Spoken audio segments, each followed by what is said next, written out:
Lebih dari 40 hari pasca bencana banjir bandang dan longsor yang melanda Aceh, Sumatera Utara dan Sumatera Barat, pemerintah pusat kembali menuai kritik tajam.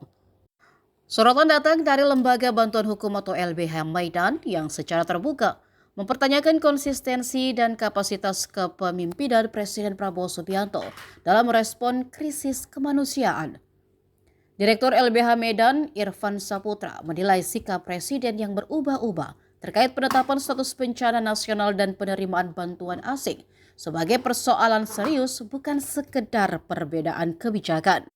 Menurutnya, pernyataan Presiden Prabowo hari ini bertolak belakang dengan apa yang ia sampaikan sebelumnya. Awalnya menolak bantuan internasional dan menyatakan negara mampu menangani sendiri. Kini justru mengatakan bahwa menolak bantuan adalah tindakan yang tidak bijak. Kata Irfan dalam konferensi pers daring YLBHI Minggu 4 Januari. Menurut Irfan, perubahan sikap Prabowo sulit dijelaskan secara rasional. Ia bahkan menyebut kondisi itu dapat dilihat dari dua sisi yang sama-sama mengkhawatirkan. Dilihat dari sisi kesehatan, pernyataan yang saling bertentangan itu menyerupai gejala demensia atau kepikunan. Tapi jika ditarik ke ranah politik, adalah sandiwara politik yang mempertaruhkan nasib jutaan korban bencana. LBH menilai inkonsistensi tersebut berdampak langsung pada lambannya penanganan di lapangan. Hingga lebih dari 1 bulan berlalu, negara belum juga menetapkan status bencana nasional, padahal secara hukum kondisi yang terjadi telah memenuhi syarat sebagaimana diatur dalam Undang-Undang Nomor 24 Tahun 2007. Irfan menegaskan keterlambatan ini bukan lagi soal teknis birokrasi, melainkan cerminan kegagalan kepemimpinan dalam membaca situasi darurat. Jika ada masyarakat atau pihak-pihak yang memang dengan tulus ingin ikut membantu para korban bencana di Aceh, Sumatera Utara, dan Sumatera Barat, Presiden Prabowo kembali menyatakan perihal sikap pemerintah yang terbuka terhadap penerimaan bantuan. Hanya saja pemerintah ingin memastikan bahwa bantuan tersebut memang harus jelas secara mekanisme dan prosedurnya. Hal ini disampaikan Presiden saat melakukan rapat terbatas di Aceh Tamiang kemarin 1 Januari 2026. Dan ia awalnya menegaskan meski pemerintah ini tidak menjadikan insiden ini sebagai bencana nasional, namun bantuan dan upaya yang dilakukan pemerintah ini tidak tanggung-tanggung. Presiden Prabowo lantas membantah penilaian yang menyebut Indonesia ini seolah-olah sombong lantaran tidak menerima bantuan dari internasional Tribuners. Presiden Prabowo mempersilahkan bantuan apapun yang akan masuk ke Sumatera hingga Aceh. Presiden Prabowo juga menyatakan jika Indonesia saat ini masih mampu mengatasi penanganan bencana. Ya, jadi saudara-saudara, kita memandang sangat serius dan kita akan habis-habisan untuk membantu. Ya, kita sudah siapkan anggaran cukup besar, ya, untuk mengatasi ini.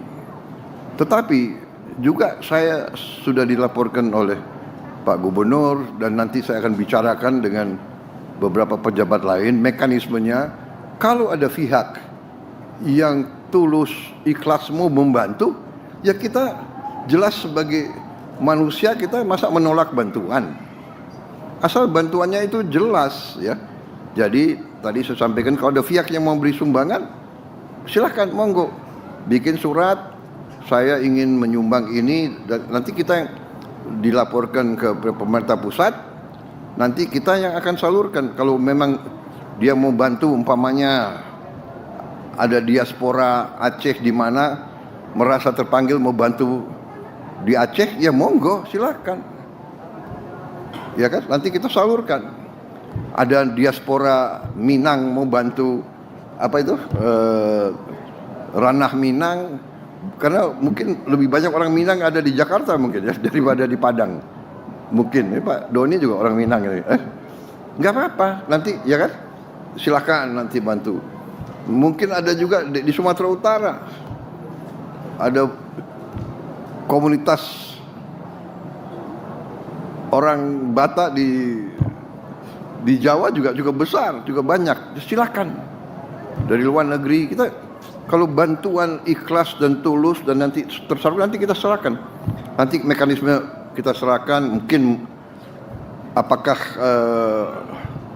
nanti Gubernur Provinsi Aceh, Sumatera Barat, Sumatera Utara mungkin membuka rekening apa gitu kan, mungkin dana bantuan pasca bencana dibuka, yang mau kirim langsung silakan, dari dalam negeri mau beri sumbangan silakan, ya kan.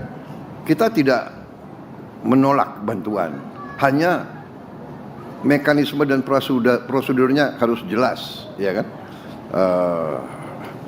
dan harus ikhlas, karena kita mengalami pernah, ya kan, dibantu akhirnya ujungnya ada juga, ya kan, yang menagih. Tapi kita harus berpikir positif.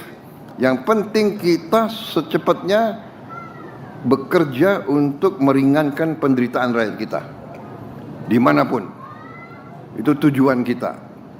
Ya, jadi saudara-saudara, saya terima kasih sama Danantara yang telah melakukan suatu pekerjaan yang saya lihat baik.